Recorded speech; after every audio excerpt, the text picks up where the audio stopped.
हाथी, खरगोश और अक्ल की जीत। एक जमाने की बात है, एक घना जंगल था जिसमें तरह तरह के जानवर बसते थे। हर जानवर अपनी जगह खुश था, कोई दरख्तों पर रहता, कोई जमीन पर और कोई पानी में। मगर उन सब में सबसे बड़ा और ताकतवर जानवर हाथी था। वो अपने बड़े जिस्म और जोर बाजू पर बड़ा फख्र करता था। हाथी रोज सुबह जंगल में निकलता, अपनी सूंड से दरख्त हिलाता, फल गिराता और फिर दूसरे जानवरों को डांटता कि वो इसके सामने रास्ते से हट जाए। बंदर, हिरन, लूमड़ी सब इससे डरते थे। यहाँ तक कि शेर भी इससे लड़ने से गुरेज करता, क्योंकि हाथी का जिस्म बड़ा और ताकतवर था। एक दिन हाथी ने जंगल के दरमियान एक छोटा सा बिल देखा। इसमें एक खरगोश रहता था। हाथी ने अपने जोर के नशे में आकर कहा, ये छोटे खरगोश, ये जगह बहुत छोटी है, मगर अब मुझे यहाँ आराम करना है। तुम फौरन ये जगह खाली करो। खरगोश ने नरमी से कहा, हाथी भाई, ये मेरा घर है। मैं कई बरसों से यहाँ रहता हूँ। आप इतने बड़े हैं, पूरा जंगल आपके लिए है। आप किसी और जगह जाकर आराम कर ले। हाथी गुस्से में बोला, मैं जंगल का बादशाह हूँ, जहाँ चाहूं वहां रहूंगा। और उसने अपनी भारी टांग से खरगोश के बिल के पास जमीन पर जोर से पांव मारा। मिट्टी उड़ गई, बिल का मुंह बंद हो गया और खरगोश बमुश्किल बचकर बाहर निकला। खरगोश के दिल में बहुत दुख हुआ, मगर वो हाथी की तरह ताकतवर नहीं था। इसने फैसला किया कि वो अपनी अक्ल से हाथी को सबक सिखाएगा। अक्ल का मंसूबा। अगले दिन खरगोश ने सोचा कि हाथी को ऐसी चाल चलो कि वो खुद अपनी गलती समझे। वो सुबह सवेरे हाथी के पास गया और अदब से बोला, हाथी भाई, मैं आपके लिए एक अच्छी खबर लाया हूं। हाथी ने चौंक कर कहा, क्या खबर है? जल्दी बताओ।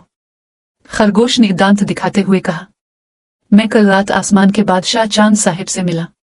उन्होंने कहा कि वो जंगल के सब जानवरों से नाराज हैं, क्योंकि आप सब उनकी इजाजत के बगैर जमीन पर घूमते हो। मगर मैंने आपकी तारीफ की कि आप जंगल के सबसे ताकतवर जानवर हैं। तब उन्होंने कहा कि अगर आप आकर उनसे मुआफी मांग लें तो वो खुश हो जाएंगे। हाथी ने गुरूर से कहा, चांद मुझसे नाराज है। अच्छा, तो मुझे खुद जाकर बात करनी होगी। कहाँ है वो चांद साहिब? खरगोश ने चालाकी से मुस्कुराकर कहा, आज रात वो जंगल के किनारे वाले साफ तालाब में उतरेंगे। आप वहां जाकर उनसे मिल सकते हैं। तालाब में चांद। रात हुई तो आसमान पर चांद रोशन था। खरगोश हाथी को तालाब के किनारे ले गया। चांद की खूबसूरत रोशनी पानी पर झलक रही थी। ऐसा लग रहा था जैसे चांद खुद पानी में बैठा है।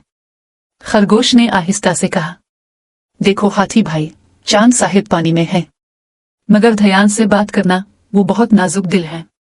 अगर पानी हल गया तो वो नाराज हो जाएंगे। हाथी ने गुरूर से सूंड ऊपर की और तालाब के करीब जाकर बोला, ये चांद साहिब, मैं जंगल का सबसे ताकतवर जानवर हूं। अगर आप मुझसे नाराज हैं तो मैं मुआफी मांगता हूं। पानी में चांद का अक्स हिलने लगा। हाथी ने समझा कि चांद नाराज हो गया है। वो फौरन घबरा गया। खरगोश ने कहा, ओह देखो, चांद साहिब गुस्से में आ गए हैं क्योंकि अपने पानी को हिलाया। हाथी ने डरते हुए पानी में झांका। अपनी बड़ी सूंड और चेहरा देखकर वो चौंक गया। उसे लगा जैसे चांद ने गुस्से में उसकी सूंड पकड़ ली है। वो चीखा, आ मुझे छोड़ दो चांद साहिब, और वो उल्टा दौड़ता हुआ वहां से भाग गया। खरगोश ने जोर जोर से हंसकर कहा, अब हाथी साहिब को पता चलेगा कि गुरूर का अंजाम क्या होता है। सबक। अगले दिन से हाथी ने किसी को तंग ना किया। वो समझ गया कि ताकत सब कुछ नहीं होती, अक्ल और नरमी से ही इज्जत मिलती है। इस दिन के बाद जंगल के सारे जानवर फिर से खुशहाल हो गए। बंदर दरख्तों पर नाचने लगे, परिंदे चहकने लगे, हिरन खेलने लगे और खरगोश अपने छोटे से बिल में इत्मीनान से रहने लगा। हाथी भी अब दूसरों की मदद करता और जब कभी कोई कमजोर जानवर देखता तो कहता, मैंने एक बार गुरूर किया था, मगर एक छोटे खरगोश ने मुझे बड़ा सबक दिया। अब मैं जान चुका हूं कि अक्ल ताकत से बड़ी चीज है। कहानी का अखलाक। गुरूर का सर हमेशा नीचा होता है और अक्लमंद हमेशा कामयाब होता है। कभी किसी को कमजोर समझकर हकीर न जानो, क्योंकि छोटे से जानवर में भी बड़ी अक्ल हो सकती है।